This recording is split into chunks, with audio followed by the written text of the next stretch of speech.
안녕하세요. 육아 멘토 이지은 코치입니다. 오늘 제가 다룰 주제는 바로 내면 아이에 관한 이야기를 하려고 합니다. 내면 아이를 정말 쉽고 간단하게 설명해 드리고, 그리고 또 내면 아이 좀 감이 안 잡히시는 분들을 위해서 여러 가지 유형을 설명해 드리려고 하니까요. 오늘 한번 이야기 들어보시고 자신의 내면 아이 어떤 유형인지, 그래서 내면 아이 정하는 데 조금 실마리를 찾아가셨으면 좋겠습니다. 내면 아이는 유년 시절에 해결되지 못한 그 상처 또는 감정, 에너지가 성인이 된 이후까지 이렇게 영향을 끼치는 것을 내면 아이라고 합니다. 우리 육아를 하다 보면 가끔 아이가 생각 없이 한 말인데 너무 나한테 상처가 된다든지 갑자기 감정이 격하게 막 널뛸 때가 있잖아요. 그럴 때 나도 모르게 어른스럽지 못하게 대처할 때가 있습니다. 내가 왜 그 말에 이렇게 감정이 격해진 거지? 나중에 생각해보면 내가 왜 그렇게 유치했지? 이런 생각이 들 때가 있어요. 육아를 할 때뿐만이 아니라 친구랑 만날 때, 일을 할 때, 회사에서 상사가 어떤 말을 했을 때 일반적이지 않은 그런 반응을 할 때가 있는데, 이때가 내면 아이가 건드려졌다고 말합니다. 성인이 만나는 대부분의 90% 이상의 문제가 다 이 내면 아이에서 비롯된 거라고 하는데요. 사람마다 다 건드려지는 부분이 다른 것처럼 이 내면 아이의 상처도 다 다릅니다. 근데 이 내면 아이가 있다는 것은 절대 정신이 이상하다거나 병원에 가야 된다거나 뭔가 미쳤다거나 이런 걸 뜻하는 건 아니에요. 우리 모든 사람이 다 내면 아이가 있다는 걸 아시면 좋습니다. 정서적으로 완벽하게 돌봄을 받은 사람은 없잖아요. 어린 시절 다 좌절을 느꼈을 때도 있고 힘들었을 때도 있고 하기 때문에 모든 사람은 저마다 각자의 상처가 있기 마련이고 크기가 다르고 모양이 다를 뿐이지 다 각자의 내면 아이가 있다고 보면 되거든요. 그래서 이거는 정신치료의 느낌이라기보다는 더 나은 자신으로 성장하기 위해서 자기 성찰하는 영역이라고 생각하시면 조금 편하실 것 같아요. 그래서 이제 내면 아이를 치유하려고 해도 감이 안 잡히시는 분들을 위해서 유형을 한번 설명드려 볼게요. 첫째로 로보트형입니다. 제가 딱 이 로보트형이었거든요. 이건 뭐냐면은 감정이 너무 많이 억압된 거예요.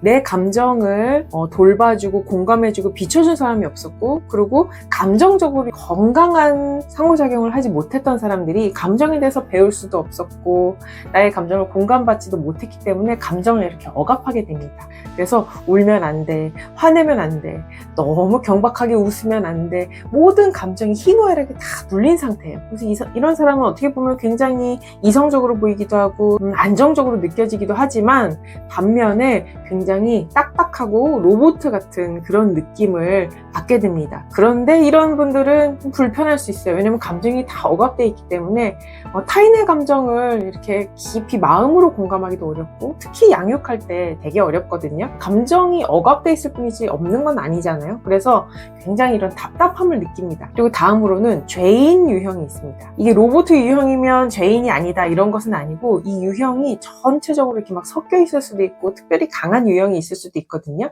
근데 죄인 유형은 어떤 거냐면 죄책감을 깊이 가지고 있는 그런 분들이 죄인 유형에 속합니다. 머리로는 느끼지 못할 수 있는데요. 그 마음속 깊은 곳에서 내가 잘못했어, 나 때문인가? 내가 또 뭘 잘못했나? 그런 마음을 가지고 계신 경우가 많아요. 그래서 다른 사람은 그렇게 신경 쓰지 않는 것을 타인의 감정을 너무 내가 돌보려고 한다든지, 나 때문에 저러는 거 아니야? 내가 어떻게 하면 되지? 이러면서 너무 애를 쓰고 내 속이 이렇게 골마가는 것도 모를 정도로 이런 경우가 이제 죄인 유형에 속합니다. 가슴이 이렇게 찌르듯이 아프다든지, 아니면은 자신이 가진 능력만큼 대접받거나 성취를 이루는데 조금 뒤로 물러서는 경향이 있으세요. 신나게 막 나아가기보다는 이렇게 머무르려고 하고 서포트하는 역할로 자꾸 있으려고 한다든지 이런 경우가 많습니다. 근데 죄인 유형인 경우에는 분노가 많이 쌓이게 됩니다. 그래서 굉장히 착했던 사람이 갑자기 돌변했다 하는 경우가 이런 죄인 유형에 속할 때가 많아요. 그 다음에는 투명인간 유형이 있어요. 투명인간 같은 경우에는 조용히 계십니다. 눈에 띄면 안 돼요. 강연 같은 게 있을 때도 뒤에 조용히 와서 조용히 듣고 인사도 안 하시고 조용히 중간에 쥐도새도 모르게 이렇게 집으로 가버리시는 경우가 있습니다. 이런 분들은 눈에 띄면 안 좋다. 나는 나대면 안 돼. 조용히 있어야 돼. 이런 마음을 가지고 계신 경우가 많아요. 이런 분들의 유년 시절은 대체로 눈에 띄면 안 됐다든지 아니면 집에서 있는 둥 없는 둥 별로 존재감이 없었다든지 이런 경우에는 이렇게 투명 인간의 역할을 하는 경우가 있습니다. 또 다른 경우에는 인형, 유형 이런 것도 있어요. 인형은 노예의 삶을 사신 분들, 이렇게 해야 돼 저렇게 해야 돼 지배받고 굴복하고 자신의 힘을 쓰지 못하고 팔다리를 다 남이 시키는 대로 해야 됐던 그런 분들이 이런 인형 같은 삶을 살게 되시는데, 이런 경우에는 삶의 기쁨이 없고 재미가 없습니다. 그리고 꿈이라든지 이렇게 본인을 설레게 하는 것을 찾는 걸 굉장히 힘들어하세요. 열심히는 살 수 있거든요. 그런데 내 삶을 사는 느낌, 내가 손수로 내 삶을 뛰면서 창조해 나가는 느낌을 느끼기가 어려운 경우입니다. 그래서 이렇게 인형의 삶을 사신 분들은 정말 나중에 40 넘어서 50 다 돼서 이제 내 꿈을 찾고 싶어, 내 삶을 내가 살고 싶어 라고 뒤늦게 이렇게 깨달으시는 분도 많이 계세요. 그리고 다음으로는 이제 반항아 유형이 있습니다. 무조건 반항하고 거칠게 저항하고 이런 투쟁하는 삶을 이제 사는 경우인데요. 너무 많은 굴복을 했을 경우에 인형 같은 사람이 되기도 하지만 반대로 완전히 투쟁하는 전사가 돼버리기도 합니다. 완전히 전사가 돼버리면 이제 권위 있는 자에게 무조건 대들고, 다른 사람이 봤을 때는 왜 저렇게 저항을 하지? 왜 시키는 대로 안 하지? 왜 팀장님이 하라는 거 다 반대하지? 라는 생각이 들 정도로 부적응자 같은 느낌을 보일 때가 많은 거예요. 근데 그 안에는 그 억울함이 굉장히 많이 있는 거죠. 굴복당한 억울함. 나는 더 이상 누군가의 지배를 받지 않을 거야.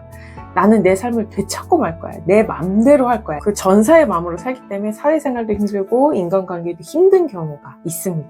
그리고 또 쭈구리 유형이 있어요. 너무 많이 비난받고 너무 많이 혼인하고 매를 너무 많이 맞은 경우에 이렇게 쭈구리가 됩니다. 이런 경우에는 부당한 경우에도 내 힘을 쓸 수 없이 그냥 당하고 있고, 그래서 항상 피해자의 역할로 머물고, 안에는 굉장히 분노가 많겠죠. 그런데 자신이 힘이 없다고 느끼기 때문에, 자신이 약하다고 느끼기 때문에 계속 웅크리고 있고 그저 속으로 분노만 삭히고 있는 이런 쭈구리 유형도 있고요. 또 광대 유형도 있어요. 광대 유형은 타인의 정서를 돌보는 여러 가지 방법이 있는데 나를 이렇게 희화해서 나를 웃긴 사람으로 만들어서 상대를 정서를 돌보는 그런 게 이제 강화된 경우에 광대 유형이 됩니다. 이런 경우에는 뭐 막내였다든지 어렸을 때 엄마를 이렇게 재밌게 해서 웃겼을 때 엄마가 환하게 웃었을 때 자신의 존재 가치를 깊이 느꼈다든지 이런 경우에 이렇게 광대 유형이 되기도 합니다. 그래서 이 유형은 이게 다가 아니고요. 정말 많고요. 어떻게 보면 사람마다 상처가 다 다르기 때문에 사람만큼의 그런 많은 그 내면의 상처의 모습이 있을 거예요. 그런데 이제 크게 묶었을 때 이런 것들이 있다. 그리고 더 많은 것들이 있긴 합니다.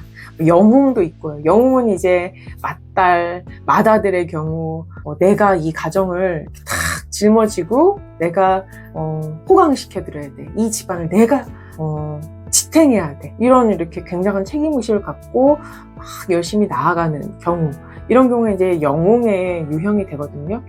그래서 너무 과도하게 책임을 짊어졌기 때문에 실은 이 안에는 너무 버겁고 힘겨운 아이 마음이 있습니다. 이렇게 많은 유형들이 있거든요. 여러분들은 어떤 유형에 속하는지 오늘 제가 말씀드린 거 듣고 내 상처가 이런 유형인 것 같아 하시면 그 부분을 조금 깊이 유년 시절에 내가 어떤 상처가 있어서 이런 마음이 있을까 이렇게 조금 살펴보시면 도움이 되실 것 같아요. 내면 아이를 치유하지 않으면 계속 같은 그런 문제 상황이 발생하게 됩니다. 내가 억울한 내면 아이 마음이 있으면 별 얘기도 아닌데 계속 억울한 마음이 올라오고, 내가 너무 주눅든 아이 마음이 있으면 할 수 있는 얘기인데도 괜히 겁이 나서 말도 못하고, 그래서 나한테 부당하게 무언가가 돌아오는 그런 현실이 계속 창조되는 거죠.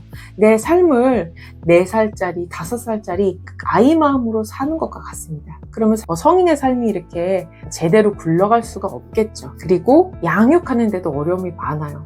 아이를 키우려면 어른의 마음가짐으로 지도하고 기다려주고 넓은 마음으로 베풀 수 있어야 되는데, 순간순간 내면 아이가 건드려질 때마다 아이 마음이 돼서 아이처럼 행동하기 때문입니다. 그래서 양육을 하시는 분들, 관계나 일에 있어서 계속 문제가 생기시는 분들은 내면 아이를 꼭 치유하시면 좋을 것 같아요. 이걸 치유하려고 하면 저항이 분명히 올라오거든요. 근데 저항이 올라온다는 건 당연하고 또 좋은 일입니다. 지금 이 영상을 보시면 내면 아이 치유 뭔지는 알겠어. 근데 하기 싫다. 이런 마음 올라오실 거예요.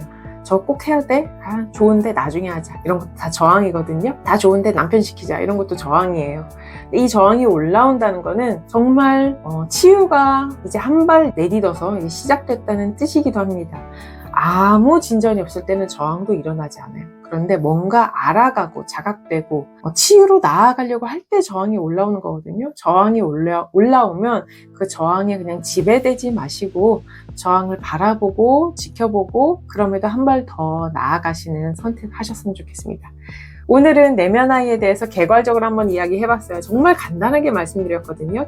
깊이 알아가면 정말 재밌고 또 어렵기도 하면서 치유하는 그런 보람이 있는 그 작업인데, 여러분들도 내면 아이 이번 기회에 꼭 만나서 더 나은 삶, 더 나은 관계, 더 나은 육아 해보셨으면 좋겠습니다. 오늘은 여기까지 하겠습니다. 그러면 다음 시간엔 더 좋은 이야기로 만나 뵙겠습니다. 행복한 육아, 행복한 삶 사세요. 안녕.